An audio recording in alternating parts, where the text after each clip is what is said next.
Election commission of Pakistan میں کچھ غیر معمولی حرکات و سکنات دیکھی جا رہی ہیں، اور الیکشن کمیشن آف پاکستان نے آئندہ عام انتخابات کے لیے نئی ووٹرز لسٹوں کو حتمی شکل دینے کے لیے ووٹرز کے گھر گھر جا کر تصدیق کا عمل شروع کر دیا ہے۔ یہ ہے خبر، اور یہ عمل 6 دسمبر تک مکمل کر لیا جائے گا، تاکہ الیکشن کمیشن ادھر جو بتایا جا رہا ہے وہ تاکہ الیکشن کمیشن 2023 کے انتخابات میں استعمال کے لیے شفاف جو فہرستیں ہیں وہ تیار ملیں اسے۔ لیکن جو اطلاعات ہیں، جو سورسز بولتے ہیں کہ جس طریقے سے ای سی پی میں یہ ایکٹیویٹیز ہو رہی ہیں، اس سے لگتا نہیں ہے کہ یہ 2023 کے لیے تیاری ہو رہی ہے، بلکہ یہ تیاری ہو رہی ہے کہ کسی وقت بھی جو انتخابات ہیں اگر اناؤنس ہوتے ہیں 2022 میں تو اس کے لیے تیار رہنا چاہیے۔ اور ای سی پی نے جو ووٹر لسٹ کی تیاری کے لیے ٹائم لائن کے ساتھ جو پلان دیا ہے، اس کے مطابق چونکہ وہ کہتے ہیں انتخابات میں بہت کم وقت رہ گیا ہے، اور 5 جنوری 2022 کی آخری تاریخ ہے ڈیٹا انٹری شروع کرے گا، اور اس کے بعد پھر فل سٹاپ لگ جائے گا۔ پھر ایک اور بات بھی اس میں موجود ہے ای سی پی کے حوالے سے کہ ابتدائی ووٹر لسٹیں national database registration authority NADRA کے ذریعے پرنٹ کرنے کے بعد ضلعی الیکشن کمیشن کو بھیجے گا۔ اب نادرا جو ہے وہ بھی آن بورڈ ہے۔ میں جو بتا رہا ہوں کہ چیف الیکشن کمشنر اور چیئرمین نادرا کی ایک ملاقات ہو چکی ہے، اور اس سلسلے میں ہی اور نادرا بھی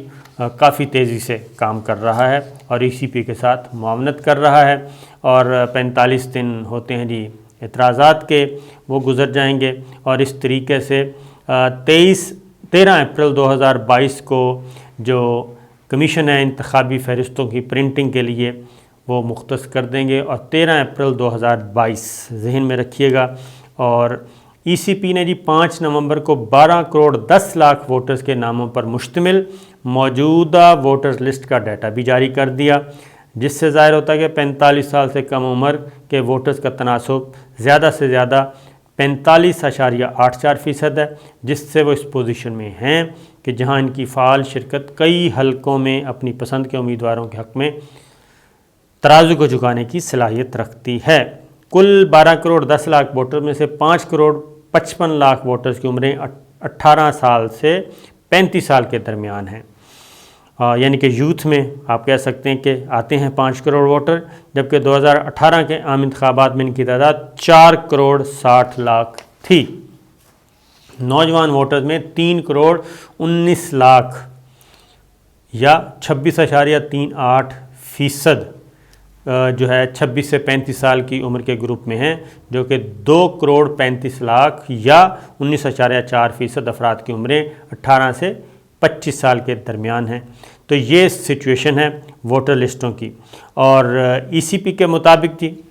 65 سال سے زائد عمر کے افراد میں 60,70,000 مرد اور 59,20,000 خواتین ووٹر شامل ہیں، جو اس گروپ میں کل 1 کروڑ 20 لاکھ بنتے ہیں۔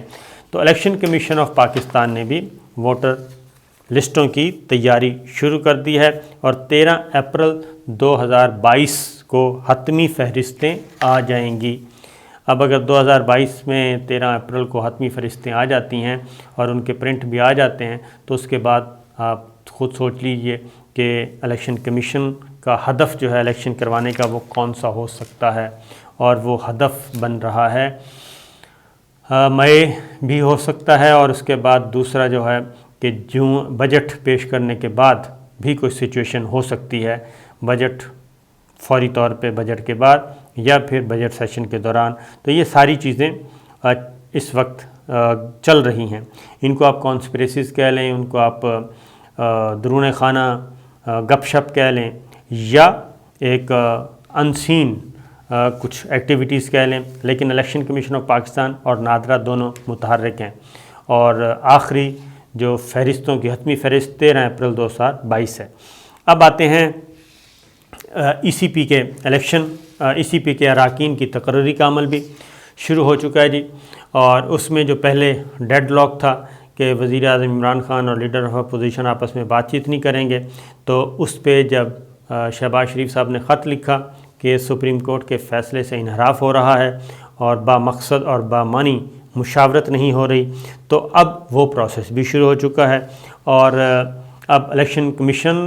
چیف الیکشن کمشنر اور الیکشن کمیشن کے اراکین کی تعیناتی سے متعلق پارلیمنٹ کا جو اجلاس ہے وہ 9 نومبر کو یعنی کہ آج ہو رہا ہے، اور اس میں پنجاب اور خیبر پختونخوا سے الیکشن کمیشن کے اراکین کی تعیناتی کے لیے وزیر اعظم عمران خان اور قائد حزب اختلاف شہباز شریف صاحب کی طرف سے جو نام بھیجے گئے ہیں ان پہ غور ہوگا اور فیصلہ کرے گی پارلیمانی کمیٹی، جس کی سربراہ ہیں شیریں مزاری، اور 6 وزیر اعظم نے نام بھیجے ہیں اور 6 لیڈر آف اپوزیشن شہباز شریف صاحب نے بھیجے ہیں۔ تو لہٰذا اس میں جو شہباز شریف صاحب کے نام ہیں جی، اس میں جسٹس ریٹائرڈ طارق افتخار اور محمد جاوید انور، جسٹس ریٹائرڈ مشتاق احمد، خالد مسعود چودھری اور عرفان قادر اور عرفان علی کے نام تجویز کیے گئے ہیں۔ تو یہ سلسلہ چل رہا ہے۔ شہباز شریف نے جی پاکستان پیپلز پارٹی کے بلاول بھٹو اور دیگر اپوزیشن جماعتوں کی مشاورت سے یہ نام بھیجے تھے، جو کہ اس وقت ہوں گے اور اس پہ بات چیت ہوگی، اور یہ دیکھنا ہے کہ اس میں کیا رزلٹ نکلتا ہے، لیکن الیکشن کمیشن کو بھی مکمل کیا جا رہا ہے تاکہ بات چیت آگے بڑھ سکے۔ اب آتے ہیں خبر جو ہے وہ یہ ہے فارمولہ، کیونکہ یہ ذہن میں رکھیے کہ متحدہ قومی موومنٹ پر تول رہی ہے اور وہ اب آہستہ آہستہ مہنگائی کے معاملے پہ ایگریسو ہو رہی ہے اور اس کو بنیاد بنایا جا رہا ہے۔ دوسری جانب کاف لیگ جو ہے وہ خاموش ہے، لیکن وہ اچانک اپنا رد عمل دے سکتی ہے۔ جو چیزیں طے ہو رہی ہیں بٹوین پی ڈی ایم اور پیپلز پارٹی یا مسلم لیگ نواز اور پیپلز پارٹی کے درمیان، وہ یہ ہیں کہ ایک تو دونوں جماعتوں کے جو مصالحت پسند رہنما ہیں وہ حرکت میں آئے ہوئے ہیں، اور یہ ضروری نہیں ہے کہ یہ پورا ہو سکے سارے کا سارا، لیکن کوشش یہ ہو رہی ہے، پلاننگ یہ ہے، میں پلاننگ کی بات کر رہا ہوں۔ اس میں ہے کہ پنجاب جو ہے وہ مسلم لیگ نواز کو سی ایم شپ دے دی جائے پنجاب کی، اور اس کے لیے مسلم لیگ کاف، ظاہر ہے مسلم لیگ کاف کے بغیر تو نہیں ہوگا، اور مسلم لیگ نواز اور کاف لیگ اور پیپلز پارٹی مل کے حکومت بنائیں وہاں پہ، اور جو سی ایم شپ ہے وہ دے دی جائے مسلم لیگ نواز کو۔ یہ ہے فارمولہ۔ فارمولے کا دوسرا حصہ ہے کہ مرکز میں جو حکومت ہے، پی ایم ہے، پرائم منسٹر، وہ بنا دیا جائے پاکستان پیپلز پارٹی کا، اور پاکستان پیپلز پارٹی کے پرائم منسٹر کے نیچے مسلم league Nawaz who, J you آئی ہو، راز اختر مینگل صاحب ہوں، کاف لیگ ہو، بلوچستان کی سے متعلق جماعتیں جو وہ ہیں، اور بلوچستان عوامی پارٹی جس کو باپ بولتے ہیں وہ بھی ہو سکتی ہے۔ تو یہ عوامی نیشنل پارٹی ہے، یہ سب کی سب جماعتیں جو ہیں یہ آ جائیں، اور اس طریقے سے مرکز میں پاکستان پیپلز پارٹی کا پرائم منسٹر ہو، پنجاب میں مسلم لیگ نواز کا سی ایم ہو۔ اس طریقے سے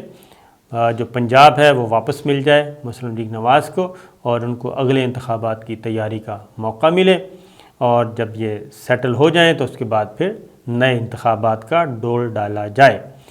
اور اس طریقے سے 6-8 مہینے بھی گزر جائیں گے، اور 6-8 مہینے بھی ہو سکتے ہیں، 10 مہینے بھی گزر سکتے ہیں، اور پیپلز پارٹی کا جو سندھ حکومت کو گڑبڑ ہونے کا خطرہ ہے وہ بھی بچ سکتا ہے۔ تو یہ تو ہے ان کا متفقہ فارمولہ کہ اس پارلیمانی سسٹم کو بچا لیا جائے اور یہ کر لیا جائے، اور دوبارہ تمام اپوزیشن جماعتیں متحد ہو جائیں اور -1 پہ اکتفا کیا جائے، یعنی کہ پی ٹی آئی کو مائنس کر دیا جائے، اور باقی اس میں پھر جے کے ٹی گروپ ہے اور یہ سارے گروپ ہیں، ان کو بھی انوالو کر لیا جائے تاکہ پی ٹی آئی کو بھی توڑا جا سکے۔ یہ ہے ایک پوری کی پوری منصوبہ بندی اپوزیشن کی، متحدہ اپوزیشن کی۔ اس میں کامیاب ہوتے ہیں یا نہیں ہوتے، یہ ظاہر ہے جب گھوڑے دوڑتے ہیں، میدان ہوتا ہے سب کے لیے برابر، تو تب پتہ چلے گا کس میں کتنا دم خم ہے۔